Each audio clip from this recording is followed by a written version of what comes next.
Está aqui dentro de mim o meu país, e nem divisas, nem fronteiras podem lhe medir.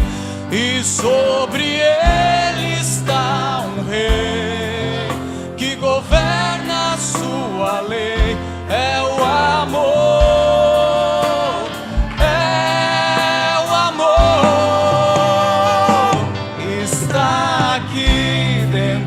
De mim, o meu país. Se fecho os olhos, num segundo eu posso sentir que a terra mana leite e mel, e é o próprio céu, a sétima dimensão em meu coração. A sétima dimensão. A sétima dimensão em meu coração. A sétima dimensão em meu coração. Eu tenho algumas coisas para falar nesta noite, mais como uma correção, exortação ou advertência. E para isso vamos tomar de Deuteronômio, no Velho Testamento, um dos primeiros livros da Bíblia, Gênesis, Êxodo, Levítico e Deuteronômio. Ainda Números e Deuteronômio. Vamos tomar no capítulo 4, alguns versículos, vamos ler, e o que o Senhor abençoe aquilo que vamos falar.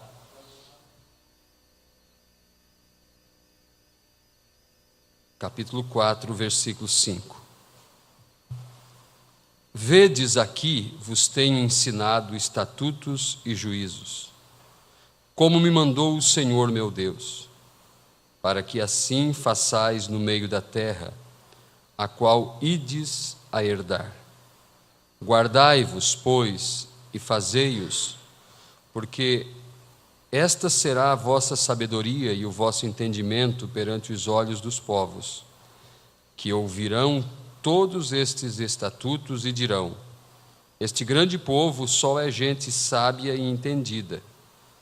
Porque que gente há tão grande que tenha deuses tão chegados como o Senhor nosso Deus, todas as vezes que o chamamos? E que gente há tão grande que tenha estatutos e juízos tão justos como toda esta lei que hoje dou perante vós?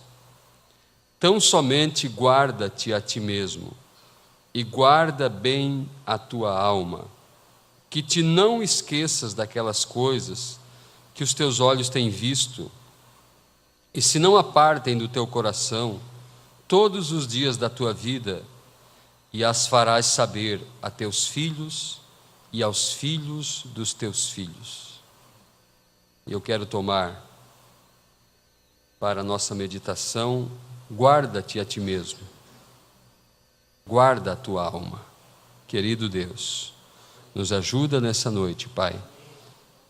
Vamos falar da tua palavra, ó Deus, antes da ministração da ceia.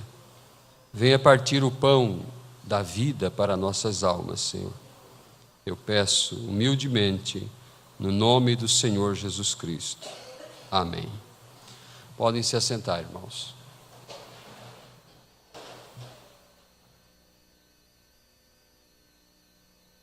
Se estamos passando por um problema, por um vale, por uma situação difícil, e não temos nada para nos orientar, não temos algo para nos basear, para olhar e dizer: isso está acontecendo porque estamos passando por esse período, mas nós temos uma saída, pode acontecer assim, assim, assim. Por isso Deus nos deixou tipos e sombras, para que soubéssemos o que está acontecendo, o que vai acontecer. porque vivemos no tempo mais difícil que há de viver sobre a terra. Num tempo de muita confusão, no tempo de muitas armadilhas, no tempo de muita oportunidade para o pecado, no tempo de direitos, e os direitos levam a pessoa a obter razões, e muitas vezes as razões nos afastam de Deus, porque não somos mais donos de nossa vida, não somos mais donos de nós mesmos, nós estamos servindo a Deus. Agora nós estamos olhando algumas coisas acontecer, não só no mundo, mas vimos algumas coisas acontecendo no nosso meio, e algumas coisas podem nos deixar complexos, aturdidos, em dificuldades. Senhor, mas por quê? Então vêm as perguntas, vêm as indagações, como disse Gideão, quando Deus apareceu para ele, e disse: Gideão, varão valoroso, vai nessa tua força, o Senhor é contigo, destruirás os amalequitas, os midianitas. Ele disse assim: se o Senhor é conosco, onde estão os seus milagres?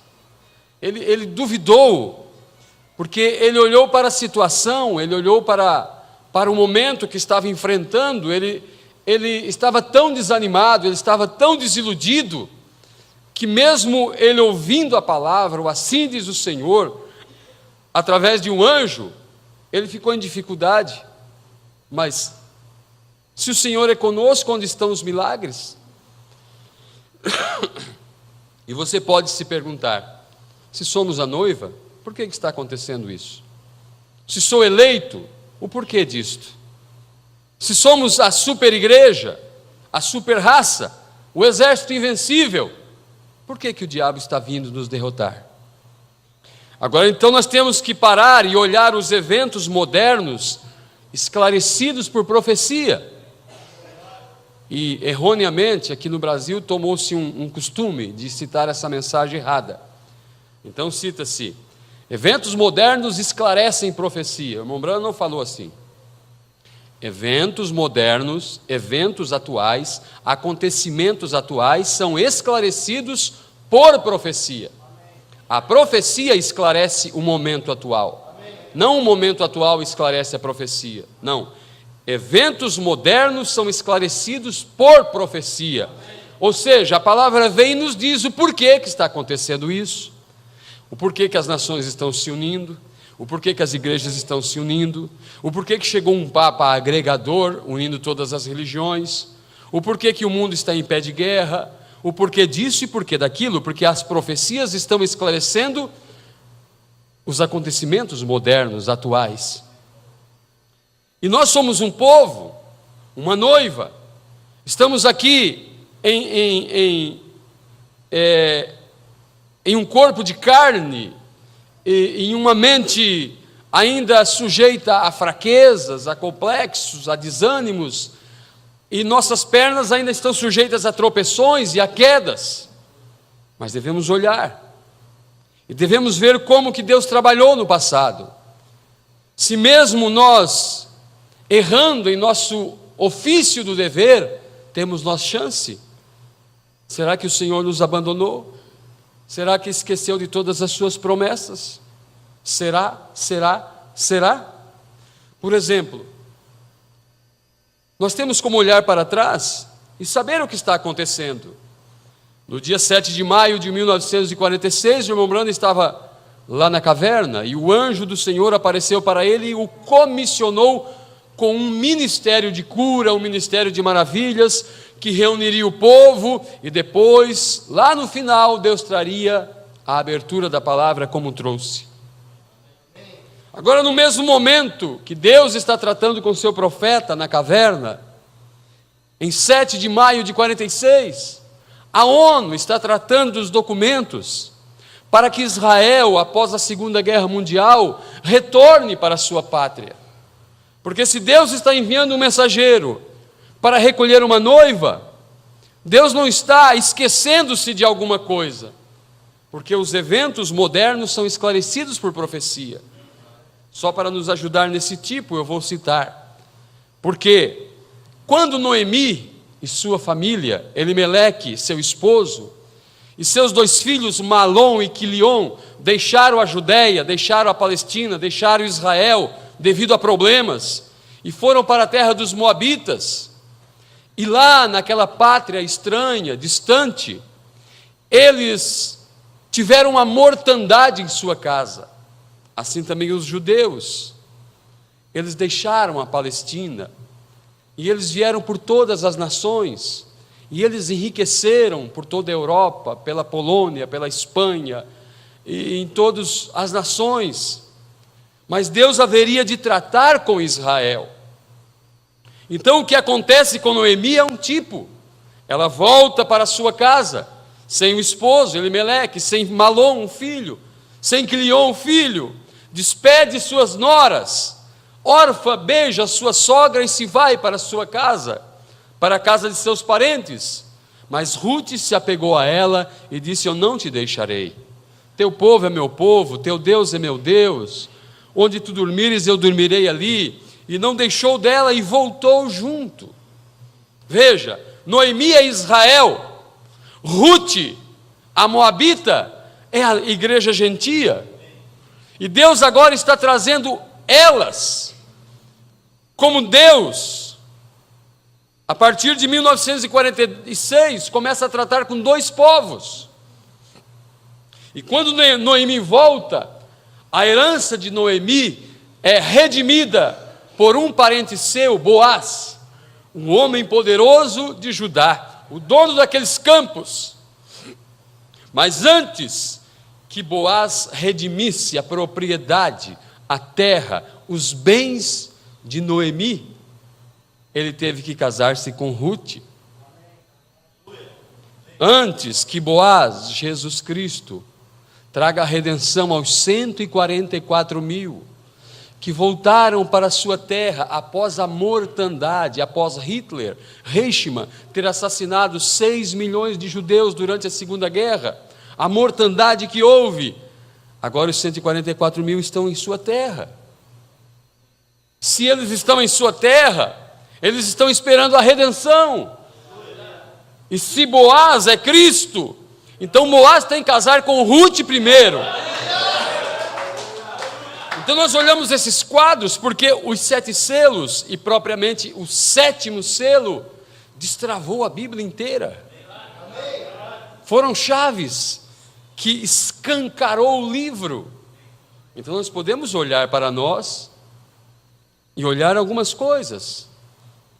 E se há uma interrogação, se há um porquê, se há uma pergunta bíblica, diz o irmão Brana, há uma resposta bíblica. Porque ela obtém as respostas.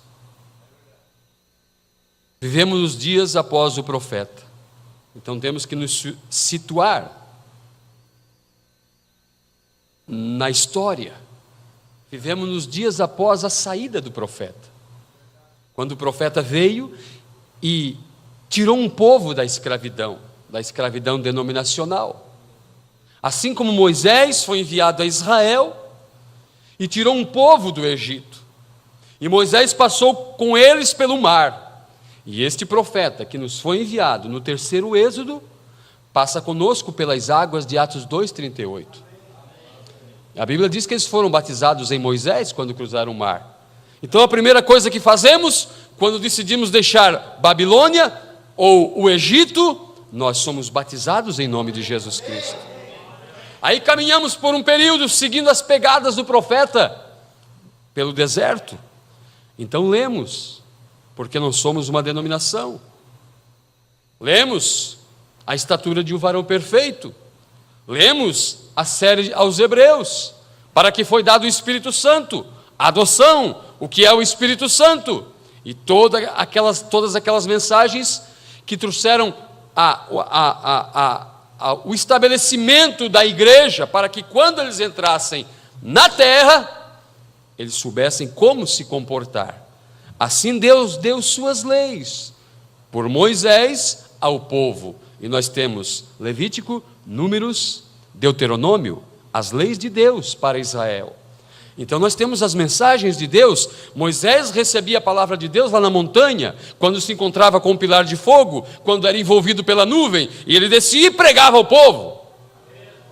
E Deus porventura não levou nosso profeta na montanha, não se encontrou com ele na nuvem, não se encontrava no pilar de fogo, e ele não dizia: volte a Jeffersonville e fale certo assunto, e até chegar nos selos.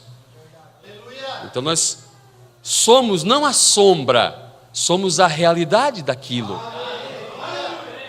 Porque Israel foi sombra, a igreja primitiva foi sombra, as eras foram sombras, os patriarcas foram sombras, cada casamento, cada festa, cada acontecimento foi sombra. Nós não somos sombra para ninguém, não somos tipo para ninguém, não virá nenhum povo após nós. É a realidade de Deus. Agora, o que aconteceu na sombra acontece aqui. Porque se você ver a sombra de um cachorro projetado ali na esquina, não espere encontrar um elefante. A sombra vai justamente, ela é fiel ao real. Então vamos olhar para a sombra. Deus nos tirou do Egito, passamos pelo mar, comemos o maná enviado dos céus, lemos as mensagens por anos e anos e anos. Cruzamos o Jordão. O povo cruzou o Jordão um dia. Agora em Josué 6, já Moisés não está presente. Josué lidera o povo. E agora, de 65 e propriamente de 1970 para cá, aparece um povo na mensagem. Um povo decidido a cruzar o Jordão, sem mais a presença do profeta. E eles teriam que enfrentar a terra. Eles teriam que cruzar o Jordão, que é morrer a si mesmo. E eles teriam que avançar terra prometida adentro. E havia inimigos na terra. Quando cruzaram o Jordão, o irmão Branda chamou além do Jordão de a terceira puxada, porque naquela visão ele disse que vinha 2/3 do caminho. E ele estava caminhando sobre um mapa da Palestina, na mensagem O Paradoxo, e quando ele cruzou o Jordão, havia uma rodovia muito grande, muito linda, mas havia medo, os irmãos estavam com medo, havia um temor ali. Então veja, nós estamos nesta rodovia, estamos nesta via rápida, numa obra rápida, numa mensagem rápida, numa revelação rápida. Deixamos o deserto para trás, cruzamos o Jordão, mas há temor no caminho, e na visão havia uma mamba perigosa se arrastando, e ela procurava vir contra o profeta na visão, e não tinha poder sobre ele, e foi contra meus amigos. Então há perigo, não é dizer que estamos na terceira puxada, cremos nos trovões, somos da família do 7º selo, e pensar que Satanás, nosso inimigo, não vai fazer nada. Em Apocalipse 12, quando aquela mulher está com ânsias de dar à luz, há um filho que há de reger todas as nações, é a noiva que tem um diadema de 12 estrelas, a doutrina apostólica. Ela está clamando com ânsias de dar à luz a um filho, Jesus Cristo, ser gerado através de um povo, e nossos atos, e nossas ações, e nossa vida, ser a vida dele na terra. Satanás se para diante da mulher, para que, dando ela a luz, lhe trague o filho, lhe tire a vida, lhe tire o Espírito Santo. Mas o que diz ali? Foi dada à mulher, foi dada à igreja, 2 asas de uma grande águia, e ela voou lá para as alturas, onde o dragão, a antiga serpente, Satanás, não podia ir. Voamos mais alto, irmãos. Bate as asas e comece a voar. Se as coisas por aqui apertarem, bate as asas e comece a voar. Aleluia. Quando cruzaram o Jordão, Josué liderando o povo, havia uma mega cidade de frente deles. Foi enviados espias e entraram sorrateiramente entre a cidade e viram o exército de Jericó, e viram os portões e os muros e as fortalezas de Jericó, e voltaram 12 homens 10 deles voltaram com mensagem desanimadora. E disseram: olha, a terra é boa, colhemos essas uvas, que era preciso 2 homens para carregar os cachos de uva, pés de alface desse tamanho, repolhos e todo tipo de fruto, a evidência da terra. A terra é boa, mas é impossível nós entrar lá, porque os habitantes daquela cidade, nós somos como um gafanhoto na presença deles. Nós olhávamos assim para eles e eles olhavam assim para nós. Josué e Calebe protestaram e disseram: irmãos, nós somos mais do que capazes, de entrar lá. Veja, eles espiaram a terra em Cádiz Barneia, mas também quando estiveram para entrar em Jericó, foi enviado espias por Josué, e Josué ordenou o povo, e eles rodearam a cidade 6 vezes, e os sacerdotes tocavam trombetas, rodeavam uma vez e voltavam para o acampamento. No outro dia, mais uma vez, tocavam as trombetas, voltavam para o acampamento. 6 dias, 6 vezes rodearam os muros de Jericó. Mas no 7º dia, houve uma ação diferente. Eles rodearam 7 vezes no 7º dia. E na 7ª volta, quando os sacerdotes tocaram as buzinas, as trombetas, era para o povo gritar. E o povo gritou, e as muralhas ruíram e foram ao chão. Eles não tiveram que fazer nenhum esforço, somente estando em ordem, porque eles haviam se santificado. Josué disse: santificai-vos. Quando cruzaram o mar, não houve uma proclamação para o povo se santificar, mas agora Deus havia refinado os seus requisitos. Eles tinham que se santificar, eles tiveram que ser circuncidados, eles tiveram que lavar os vestidos, eles tiveram que deixar o convívio com suas esposas, e eles entraram de uma maneira santificada na terra. E mulher na Bíblia aponta para a igreja. E eles entraram de uma maneira tão ordeira, tão temerosa, que Deus foi na frente, destruiu aqueles muros e liquidou com aquele povo, e o povo fugiu. Salvou-se Raabe e sua casa, que creram na mensagem dos espias. Rodearam 6 vezes, aponta para 6 eras. Mas na 7ª era aconteceu algo especial. Na 7ª era, na 7ª vez, houve 7 voltas. Deus teve 7 mensagens, 7 selos, e houve 7 trovões, e através desses 7 trovões, toda a muralha denominacional caiu por terra. Aí está a nossa história. Aí está o que aconteceu lá, aconteceu conosco. Vimos Jericó caindo, todo o muro denominacional, toda a fortificação denominacional dentro da mensagem caiu por terra. Quando os trovões soaram, quando nós ouvimos o ecoar das 7 vozes, das 7 trombetas, neste 7º dia final. Agora veja, imagina a alegria do povo, imagina a alegria, porque havia temor no meio deles. E quando viram que no primeiro grande obstáculo, Deus foi com eles, então eles tiveram a certeza que aquela terra seria deles, e que os habitantes, e que os inimigos seriam expulsos, porque Deus já havia dado aquela terra para Abraão, era deles, só que havia poceiros ali. Tudo que Deus tem é meu, é seu. A alegria, a cura, o batismo do Espírito Santo, a salvação, só que existem poceiros aí, você tem que enxotá-los, vencê-los. Veja, eles não eram só um povo da mensagem, como no deserto, eles estavam na 3ª puxada. Sim, eles estavam além do Jordão. Agora havia mais uma cidade na frente, chamada Ai. E era uma pequena cidade de 12.000 habitantes.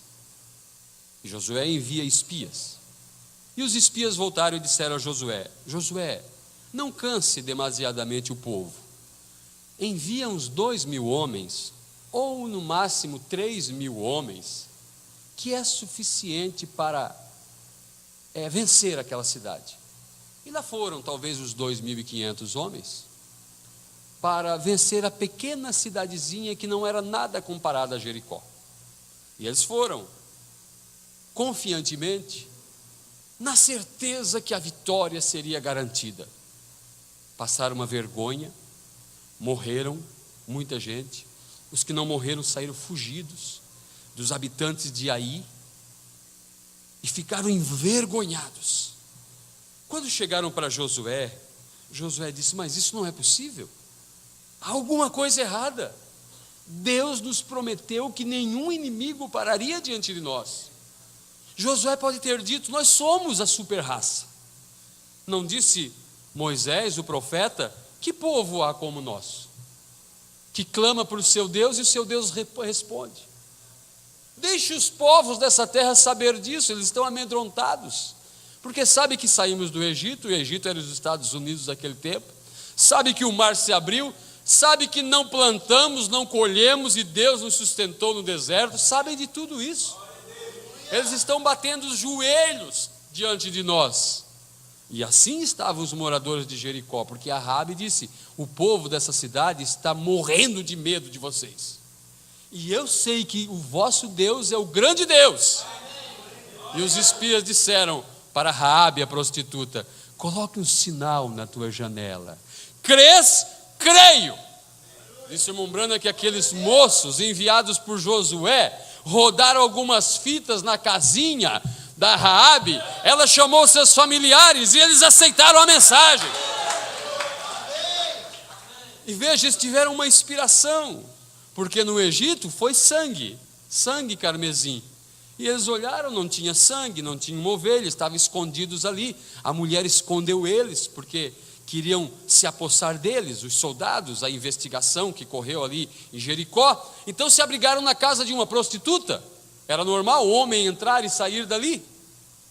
Ela escondeu eles lá em cima, mas eles pregaram para ela, ela se arrependeu, ela creu na mensagem, ela foi justificada. Eles disseram: tens aqui um cordão vermelho, coloca esse cordão na janela, não quebres esse pacto. Quando nós vier, essa cidade vai ser destruída. E se o cordão estiver ali, o sinal estiver ali, tua casa e todos que estiverem de trás do sinal serão salvos. Imagina o ânimo daquele povo, imagina o entusiasmo deles. Josué: não precisa cansar o povo inteiro, manda 2.000 ou 3.000 homens contra essa cidadezinha aí. E nós voltamos vitoriosos. Quando voltaram derrotados, fugidos, chorando, envergonhados. Isso não pode ter acontecido conosco. Nós somos a super raça, somos um exército invencível, somos a super igreja, somos o super povo, somos o povo eleito, a nação eleita.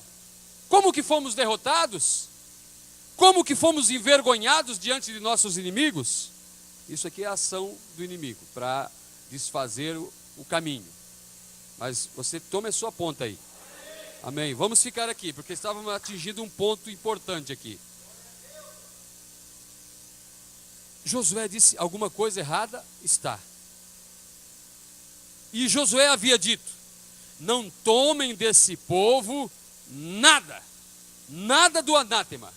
Mas um irmão que estava ali na terceira puxada, um irmão que estava na terceira etapa ali, chamado Acã, ele viu uma capa babilônica, ele viu uma cunha de ouro, e ele viu um pouco de prata, 200 ciclos de prata ali, e seu coração se encheu de vaidade, e ele pegou aquelas coisas, levou para a sua tenda, escondeu ali na terra, no chão de sua tenda, e pensou que estaria tudo bem. Havia um pecado escondido no meio do povo. E daí o exército foi para a batalha, e uma cidadezinha que não era nada comparado à grande Jericó, que fora vencida uns dias atrás, foi a vergonha de Israel. E a notícia saiu por toda Canaã: olha, o povo, aquele vencedor, já está perdendo batalhas. Josué disse: vamos fazer uma busca. E em Josué capítulo 7, e eu quero ler com as palavras da Bíblia, com as descrições da Bíblia, e você tome isso em seu coração, em nome do Senhor Jesus Cristo. Josué 7, versículo 19. Então disse Josué a Acã: filho meu, peço-te, glória ao Senhor, Deus de Israel, porque foram de tenda em tenda, de cabana em cabana. Quando chegaram na tenda dele, ele teve que confessar. Faze confissão perante ele e declara-me agora o que fizeste. Não me ocultes. E respondeu Acã a Josué e disse: verdadeiramente pequei contra o Senhor Deus de Israel, e fiz assim e assim. Quando vi entre os despojos uma boa capa babilônica, 200 siclos de prata e uma cunha de ouro do peso de 50 siclos, cobicei-os e tomei-os, e eis que estão escondidos na terra no meio da minha tenda, e a prata debaixo dela. Então Josué enviou mensageiros que foram correndo à tenda, e eis que tudo estava escondido na sua tenda, e a prata debaixo dela. E tomaram, pois, aquelas coisas do meio da tenda, e as trouxeram a Josué, e a todos os filhos de Israel, e as deitaram perante o Senhor. Ali estava o pecado confessado agora. Agora lembre-se, era o tempo da lei, e na lei era olho por olho, dente por dente. Quem com ferro feriu, com ferro será ferido. Que bom que vivemos no tempo da graça. A graça chegou perante aquela mulher e a lei dizia: apedreja. Ela foi pega em adultério. Apedreja em praça pública. Aí a graça começou a escrever nomes na terra. Não sei que nomes ele escreveu. Talvez o nome de cada um daqueles. E eles com as pedras na mão. Ele disse assim: aquele que não tem pecado, atire a primeira pedra. E as pedras começaram a cair. E a mulher esperando a primeira pedrada, e a segunda, e a terceira, até que ela fosse sucumbida. Quando Jesus disse: mulher, onde estão teus acusadores? Ela levantou a cabeça e disse: não vejo, Senhor. Eu também não te condeno. Vai e não peques mais, para que não te suceda coisa pior. Coisa pior é a morte espiritual. E a morte espiritual é pior do que a morte a pedradas. Porque colocaram diante do Senhor. Versículo 24. Então Josué e todo Israel com ele tomaram a Acã, filho de Zerá, e a prata, e a capa, e a cunha de ouro, e a seus filhos, e as suas filhas, e a seus bois, e a seus jumentos, e as suas ovelhas, e a sua tenda, e a tudo quanto tinha, e levaram-nos ao vale de Acor. E disse Josué: por que nos turbaste? O Senhor te turbará a ti este dia. E todo Israel o apedrejou com pedras, e os queimaram a fogo, e os apedrejaram com pedras, e levantaram sobre ele um grande montão de pedras até o dia de hoje. Assim o Senhor se tornou do ardor da sua ira, pelo que se chamou o nome daquele lugar, o Vale de Acor, até o dia de hoje. Que tristeza. A super-raça teve esta fenda em sua história. Agora estamos olhando lá, para saber que coisas podem acontecer em nosso meio. Mas há uma maneira de atrair o Espírito Santo para nós. Há uma maneira, é não deixar nada encoberto, seja quem for. A maneira bíblica é: se você sabe, vai lá e conversa com teu irmão. 1, 2, na terceira vez leva testemunha contigo. E se não ouvir, vem e fala ao pastor. foram vergonhosamente derrotados.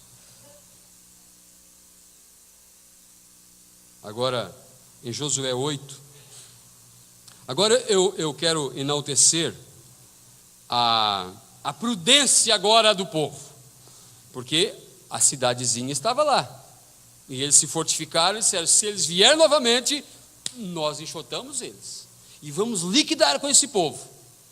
E agora, em Josué, capítulo 8, diz assim: levantou-se Josué de madrugada e contou o povo, depois que eliminaram o problema, a causa, e contou o povo, e subiram ele e os anciãos de Israel diante do povo contra Ai. Subiu também toda a gente de guerra que estava com ele, e chegaram-se e vieram em frente da cidade, e alojaram-se da banda do norte de Ai, e havia um vale entre ele e Ai.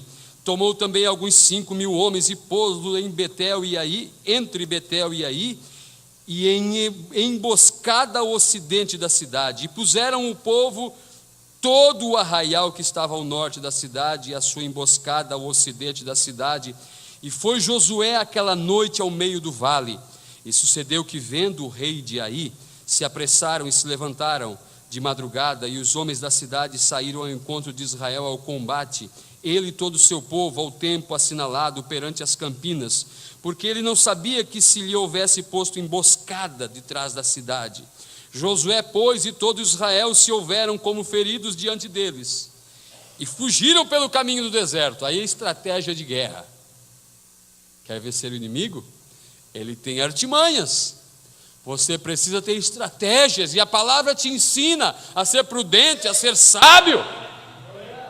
Fizeram de ferido e fugiram. Nenhum só homem ficou em Ai, nem em Betel, que não saísse após Israel. Então a cidade inteira saiu atrás deles. Vamos pegar eles de novo. E deixaram a cidade aberta, e seguiram Israel. Então o Senhor disse a Josué: estende a lança que tens na tua mão para Ai, porque a darei na tua mão. E Josué estendeu a lança que estava na sua mão para a cidade. Então a emboscada se levantou do seu lugar, aqueles que estavam esperando do outro lado, apressadamente, e correram estendendo ele a sua mão, e vieram à cidade, e a tomaram, e apressaram-se, e puseram a cidade a fogo. E virando-se os homens de Ai para trás, olharam, e eis que o fumo da cidade subia ao céu, e não tiveram lugar para fugirem para uma parte nem outra, porque o povo que fugia para o deserto se tornou contra os que os seguiam. E vendo Josué e todo Israel que a emboscada tomara a cidade, e que a fumaça da cidade subia, tornaram e feriram os homens de Ai. Também aqueles da cidade lhes saíram ao encontro, e assim ficaram no meio dos israelitas, uns de uma e outros de outra parte, e feriram-nos até que nenhum deles ficou que escapasse. Eram inimigos do povo de Deus. Esses povos, essas cidades, são os nossos inimigos, são espíritos, são coisas que vêm para nos derrotar. Mas nós, em nome de Jesus, lançamos a mão da lança. Aleluia. Agora, lembrando, eles estavam na terceira puxada, mas isso, lembrando, havia uma mamba perigosa na terceira etapa, e a mamba quer acabar com você. E foi dito ao profeta: tu precisas ter mais sinceridade para neutralizar o poder da mamba. Não é conhecer a palavra que dá poder, é viver a palavra que você conheceu. Isso te dá poder. Não é conhecimento, não é informação para a mente. Não é, a fé vem pelo ouvir. O ouvir a palavra de Deus, e desce para o canal, e vai lá na alma e se ancora na alma. Aí Satanás é derrotado. A terceira puxada é a plenitude da graça para nós. Nunca houve um povo na terra que teve tanta abundância de graça, de perdão, de misericórdia. Mas não façamos nós, não tornamos nós a graça em desgraça. Esse foi o erro dos luteranos, porque quando eles viram que o catolicismo estava errado, porque fazia penitências e carregava cruzes de joelho e acendia velas e a base de ouro para se conseguir perdão e tudo mais, Lutero veio pregando: o justo vive da fé.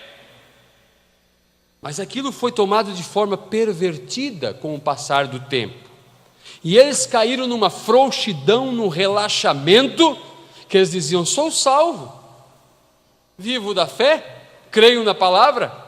Aí Deus trouxe João Wesley, pregando contra a predestinação e pregando legalismo, para poder endireitar o povo, para trazer eles ao centro, ao fiel da balança. Então, nós não vamos parar parar de pregar que este povo é a super raça, que é a super igreja, que nenhuma condenação há. Isso é a pura verdade.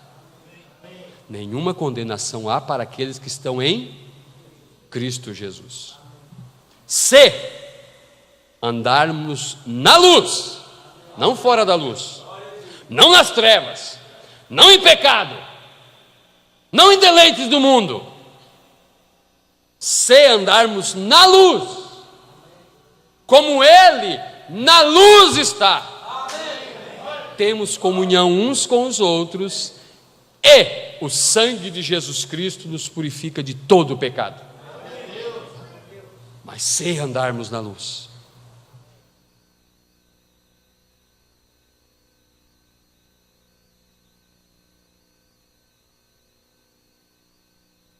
em Gênesis 27, nós vimos Jacó sendo abençoado por seu pai.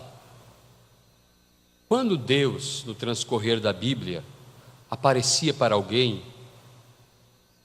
através de um anjo, através de uma aparição teofânica, através de uma voz, ele se apresentava da seguinte forma: eu sou o Deus de Abraão, o Deus de Isaac, o Deus de Jacó.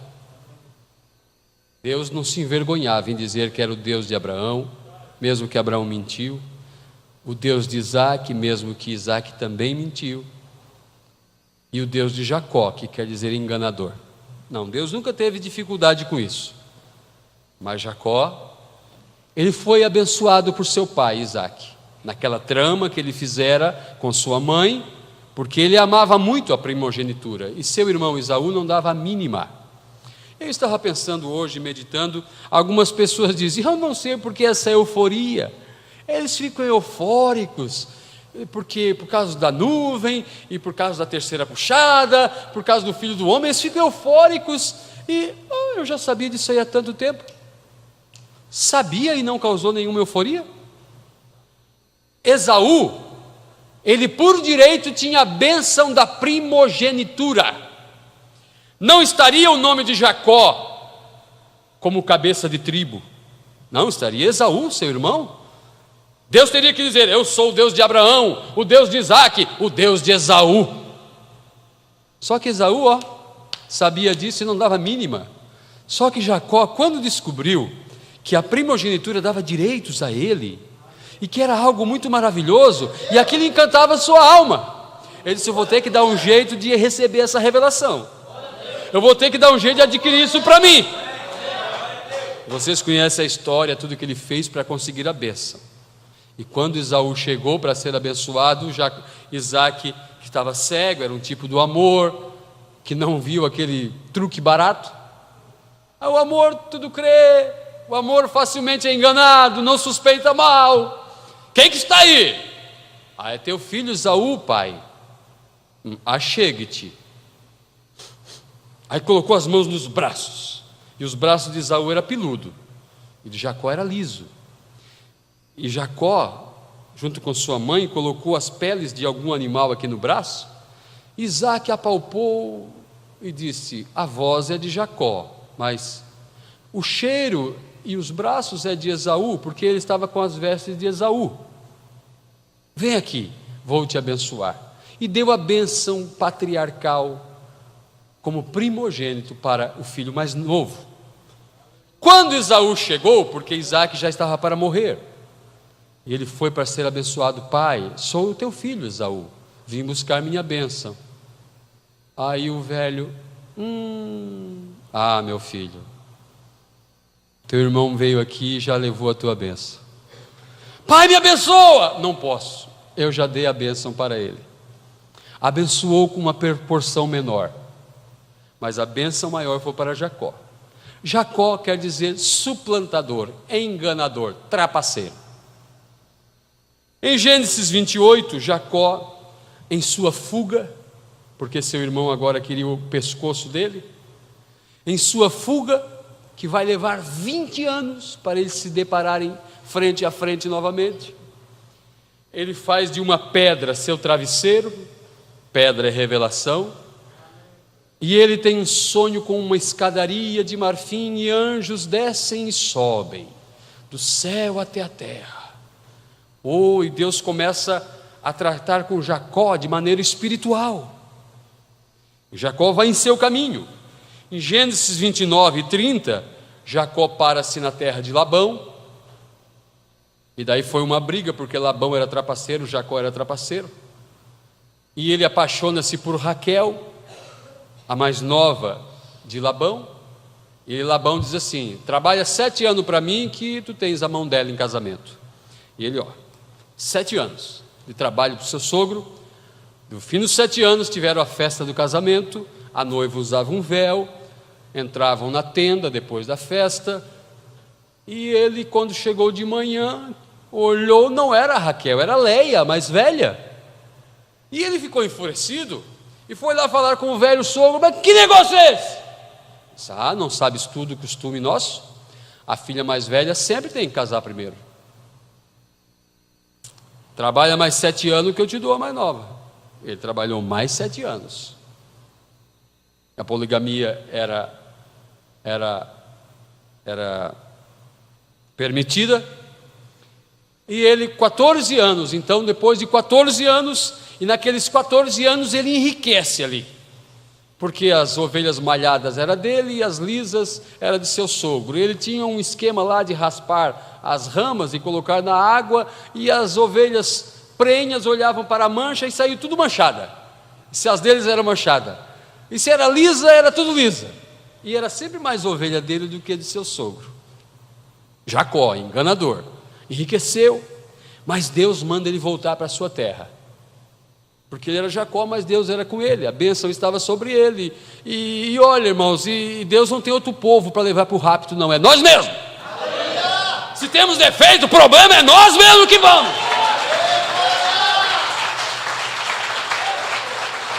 Aleluia.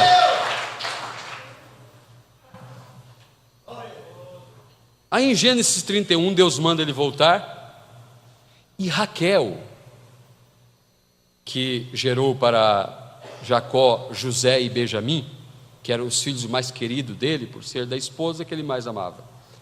Era complicada a coisa, né, irmãs? Não sei como é que se acertavam por lá, né? Uma só já é tão difícil, né? Muito bem.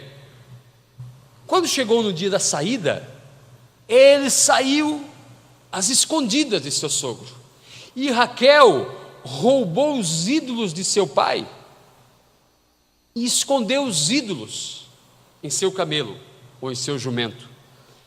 Então em Gênesis 31, Labão vai atrás ao encalço de Jacó, porque descobre do roubo e fica decepcionado com a fuga deles, com a saída sem avisar, e cobra essas coisas de Jacó.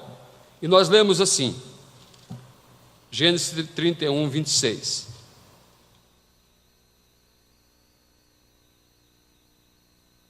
Quando ele alcança Jacó, então disse Labão a Jacó: que fizeste que te esquivaste de mim, e levaste as minhas filhas como cativas pela espada? Por que fugiste ocultamente, e te esquivaste de mim, e não me fizeste saber, para que eu te enviasse com alegria, e com cânticos, e com tamboril, e com harpa? Eu fazia uma festa. Também não me permitiste beijar os meus filhos e as minhas filhas, loucamente, pois agora andaste fazendo assim.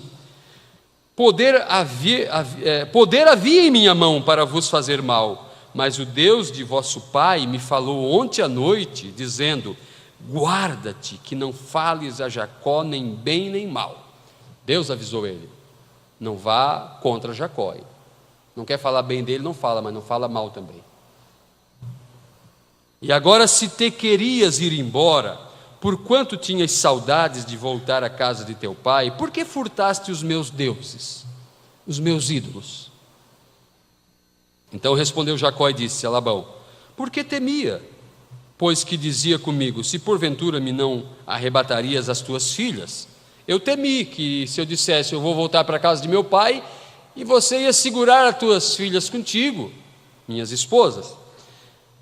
Agora, com quem achares os teus deuses, esse não viva. Procura aí entre o povo. O que tiver roubado vai morrer. Reconhece diante de nossos irmãos o que é teu do que está comigo e toma-o para ti, pois Jacó não sabia que Raquel os tinha furtado. Então entrou Labão na tenda de Jacó e na tenda de Léia e na tenda de ambas as servas e não os achou. Saindo da tenda de Léia, entrou na tenda de Raquel, mas tinha tomado Raquel os ídolos e os tinha posto, na albarda de um camelo, e assentara-se sobre eles, e apalpou Labão toda a tenda e não os achou. E ela disse a seu pai: não se acenda a ira nos olhos de meu senhor, que não posso levantar-me diante da tua face, porque tenho o costume das mulheres. E ele procurou, mas não achou os ídolos. Somente até aqui. Aí em Gênesis 32, Jacó vai se aproximando de sua casa, e ele teme se encontrar com seu irmão. Aquele problema que ele adquiriu, aquela mentira que ele fez de 20 anos atrás, ele tinha que se encontrar com ela. E ele tinha medo de seu irmão. E ele mandou presentes para o seu irmão.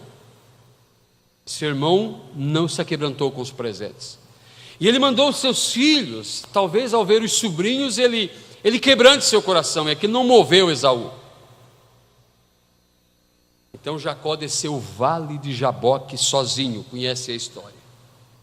E ele foi buscar socorro em Deus. É ali que nós achamos solução para nossos problemas. Não é enviando presentes, não é querendo passar a perna em Deus porque sou dizimista, porque sou ofertante, porque vou no culto, porque isso, porque aquilo. Não, se tem um problema para resolver, tem que trazer aquilo à luz. Ele desceu o vale de Jaboque e ele começou a orar, e orar, e orar, e orar, e de repente um anjo aparece diante dele. E ele se agarra no anjo, o anjo se gruda nele e eles começam a travar uma luta ali. Uma luta. E eles começam a rolar por aquelas macegas e o anjo dizia: me solta, homem, me solta que eu preciso ir. Ele: não te soltarei enquanto não me abençoares. Ele estava disposto a ter uma mudança em sua vida. Jacó, que já era um homem que tinha experiência com Deus, Deus falava com ele, era um escolhido de Deus, mas não tinha uma experiência com Deus ainda. Então o anjo perguntou assim: diga-me, como é o teu nome? Esse: meu nome é Jacó. Muito bem, não te chamarás mais Jacó, mas Israel, porque lutaste com Deus e com os homens e prevalecestes. E feriu a sua coxa. E ele disse: ai, minha coxa. E ele saiu mancando dali. Não tem problema se você sair manquejando de uma situação e outros rirem de você, porque você está mancando agora. Não está mais mantendo a aparência, não, está mancando agora. O importante é que você teve um encontro com Deus. E agora ele não tinha mais medo de encontrar seu problema, Esaú, e Deus foi na frente, quebrantou o coração de Esaú, os dois se encontraram, se abraçaram, se beijaram, e acabou o problema. Agora em Gênesis 33, acontece isso. Em Gênesis 34, quando ele já chega nas terras e se estabelece na terra, ele tem muitos problemas entre seus filhos, entre sua casa, problemas seríssimos com Simeão e Levi, condenar a sua filha, que foi deflorada. E daí, em Gênesis 35, o que me chama a atenção é que só agora ele vai tomar uma iniciativa. Gênesis 35, do 1 ao 12. Depois disse Deus a Jacó: levanta-te, sobe a Betel e habita ali, e faze ali um altar ao Deus que te apareceu quando fugiste diante da face de Esaú teu irmão. Então disse Jacó à sua família, e nós todos somos de uma família. Não falamos nós que somos da família do sétimo selo? Então disse Jacó à sua família e a todos os que com ele estavam: tirai os deuses estranhos que há no meio de vós, e purificai-vos, e mudai os vossos vestidos, e levantemo-nos e subamos a Betel, e ali farei um altar ao Deus que me respondeu no dia da minha angústia, e que foi comigo no caminho que tenho andado. Então deram a Jacó todos os deuses estranhos que tinham em suas mãos, e as arrecadas que estavam em suas orelhas, e Jacó os escondeu debaixo do carvalho que está junto a Siquém, e partiram, e o terror de Deus foi sobre as cidades que estavam ao redor deles, e não seguiram após os filhos de Jacó. Assim chegou Jacó à luz que está na terra de Canaã, esta é Betel, ele e todo o povo que com ele havia, e edificou ali um altar, e chamou aquele lugar El Betel, porquanto Deus ali se tinha manifestado quando fugia diante da face de seu irmão. E morreu Débora, a ama de Rebeca, e foi sepultada ao pé de Betel, debaixo do carvalho, cujo nome chamou Alombacute. Agora Deus aparece a Jacó, e apareceu Deus outra vez a Jacó, vindo de Padã Arã, e o abençoou, e disse-lhe: o teu nome é Jacó, não se chamarás mais o teu nome Jacó. Ele já sabia disso, mas agora aquilo foi magnificado e foi manifestado na sua vida, quando ele limpou o seu arraial. Não se chamarás mais o teu nome Jacó, mas Israel será o teu nome. E chamou o seu nome Israel, e disse-lhe mais: eu sou o Deus Todo-Poderoso, frutifica, multiplica uma nação, e multidão de nações sairão de ti, e reis procederão de teus lombos, e te darei a ti a terra que tenho dado a Abraão e a Isaque, e a tua semente, depois de ti darei a terra. Amém? Que o Senhor nos ajude, nesta etapa da jornada, a olhar o que está causando problema em nossa vida, cada um de nós, nossa família, nossa igreja, e nós fazer alguns procedimentos necessários, para que agrade não outrens, mas agrade a Deus, e Deus nos abençoe, e Deus nos dê essa terra, e Deus reconfirme sua promessa conosco, com esse novo nome, não o velho nome, mas o novo nome, palavra manifestada em seu dia. Amém? Que Deus os abençoe, irmãos, em nome de Jesus.